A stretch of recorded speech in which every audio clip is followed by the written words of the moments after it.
पिछले लेक्चर में अपन ने तुलनात्मक राजनीति का जो परंपरागत दृष्टिकोण है उसकी प्रमुख जो उपागम हैं और विशेषताएं हैं उसका अध्ययन किया था और हमने महसूस किया कि परंपरागत दृष्टिकोण काफ़ी हद तक एक संकुचित दृष्टिकोण है, इसीलिए इसकी आलोचना विभिन्न आधार पर की जाती है। The criticism of traditional approach in comparative politics. परंपरागत दृष्टिकोण संकीर्ण व स्थिर होने के कारण अनेक आलोचनाओं का शिकार होता रहा है।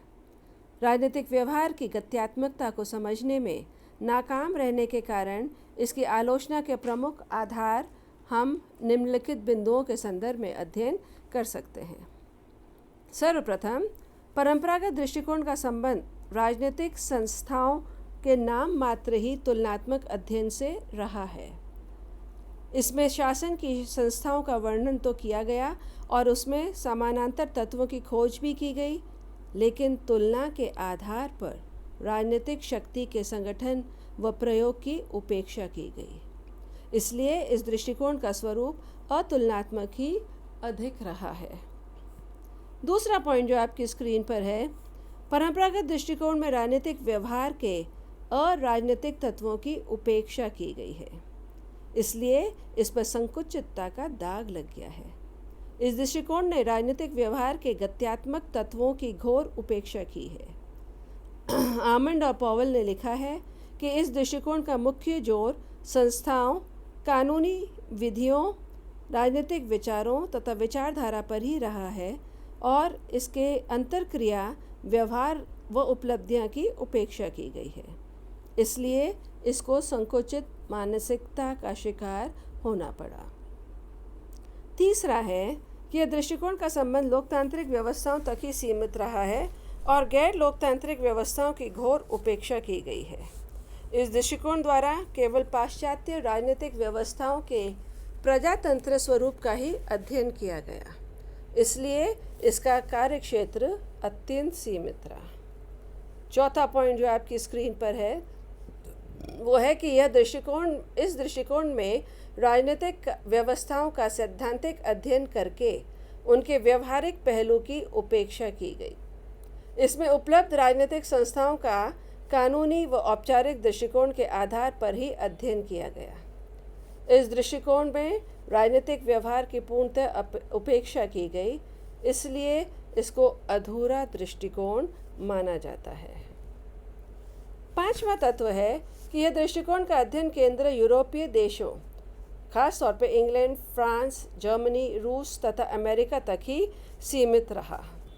इसके एशिया, अफ्रीका व लैटिन अमेरिका के देशों के राजनीतिक व्यवस्थाओं का अध्ययन नहीं किया गया और इसके अंतिम प्रयास के पश्चात भी राजनीतिक व्यवस्थाओं के अध्ययन पूर्ण रूप से शामिल नहीं कर पाए। छठा बिंदु है कि यह दृष्टिकोण द्वारा राजनीतिक व्यवस्थाओं का वर्णनात्मक अध्ययन तो किया गया, लेकिन किसी सामान्य निष्कर्ष पर पहुंचने के लिए कोई प्रयास नहीं किया गया। यदि यह दृष्टिकोण समस्या समाधानात्मक हो जाता तो इसकी यह दुर्दशा नहीं होती।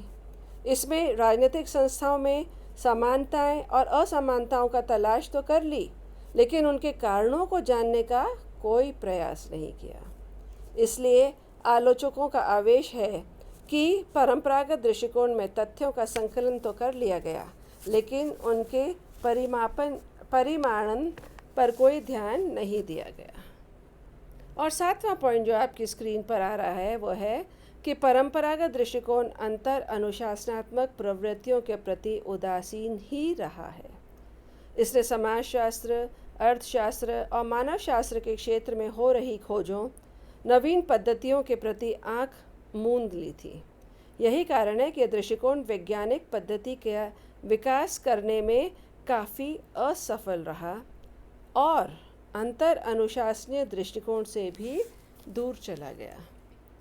तो हमने ये जो 7 बिंदुओं के अंतर्गत जो तुलनात्मक राजनीति के परंपरागत दृष्टिकोण की आलोचना की, तो ये कहा जा सकता है कि परंपरागत दृष्टिकोण वर्तमान जटिल राजनीतिक प्रक्रियाओं की व्याख्या करने में काफ़ी असफल रहा है।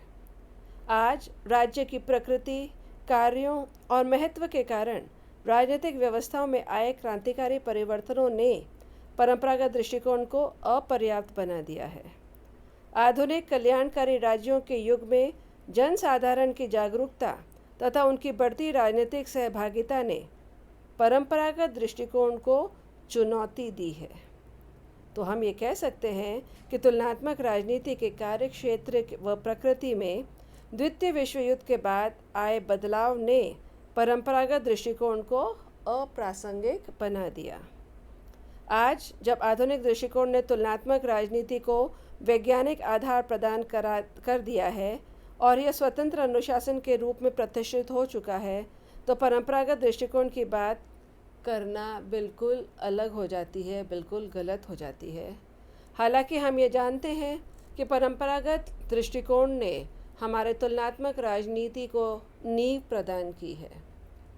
किसी भी भवन के निर्माण में नींव का सशक्त होना बहुत ज़रूरी है। माना भवन के ऊपरी ढांचा और उसके कंगूरे, जो भी डेकोरेटिव आइटम्स हम लगाते हैं, वो प्रशंसा के पात्र हो जाते हैं, लेकिन हम नींव को नहीं भुला सकते जिस पर पूरा भवन खड़ा रहता है। तो इसलिए परंपरागत तुलनात्मक राजनीति ने तुलनात्मक राजनीति को एक मजबूत संबल नींव प्रदान की है, जिसके ऊपर आधुनिक तुलनात्मक राजनीति का जो भवन है, जो स्तंभ है, वो खड़ा हुआ है।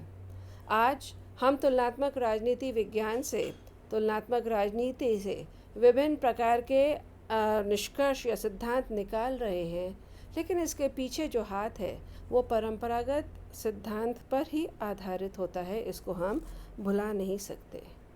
इसलिए परंपरागत दृष्टिकोण के महत्व को हम, चाहे वो कितने ही दोषों से परिपूर्ण क्यों ना हो, हम उसको निरर्थक और महत्वहीन नहीं मान सकते हैं। इस दृष्टिकोण ने लंबे समय तक राजनीतिक संस्थाओं को कानूनी और औपचारिक अध्ययन करके राजनीति के अध्ययन को एक महत्वपूर्ण दिशा प्रदान की है। जैसा कि आप अपने स्क्रीन पर देख रहे हैं, वो एक दिशा प्रदान करने का तत्व माना जा रहा है, इसलिए उसको महत्वहीन नहीं बता सकते हैं।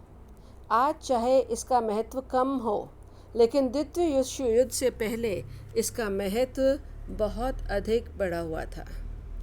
आज जिन नए तुलनात्मक अध्ययन के दृष्टिकोण का विकास हो रहा है, वह परंपरागत दृष्टिकोण द्वारा संकलित तथ्यों के अध्ययन पर ही आधारित है। इसलिए परंपरागत तुलनात्मक राजनीतिक अध्ययन से जिन प्रवृत्तियों का जन्म हुआ था, वे प्रवृत्तियां ही आधुनिक तुलनात्मक अध्ययनों का उपयोगी आधार है। वर्तमान समय में हम जो भी अध्ययन कर रहे हैं, वो सारे पुराने परंपरागत तुलनात्मक उपागमों के माध्यम से दिए हुए विभिन्न सिद्धांतों का नतीजा है। तो परंपरागत तुलनात्मक राजनीतिक अध्ययन हम अनुपयोगी नहीं मान सकते हैं। वर्तमान में राजनीति विज्ञान का जो व्यापक स्वरूप हमारे सामने, उसकी जड़ें परंपरागत अध्ययन में ही निहित हैं, उसको हम नकार नहीं सकते। यद्यपि वर्तमान युग में जटिल राजनीतिक व्यवस्थाओं की प्रकृति को समझने में यह दृष्टिकोण वर्तमान समय में अधिक सहायक नहीं है, लेकिन फिर भी इसका अध्ययन करना, इसको समझना, इसके द्वारा विभिन्न प्रकार की जो व्यापकता दी गई थी, उस सब को आधारशिला बनाना, ये बहुत इम्पॉर्टेंट है। इसको हमें मद्देनज़र रखना होगा। तो हम ये कंक्लूड कर सकते हैं कि परंपरागत राजनीतिक सिद्धांत पूर्णतः से अनुपयोगी नहीं है।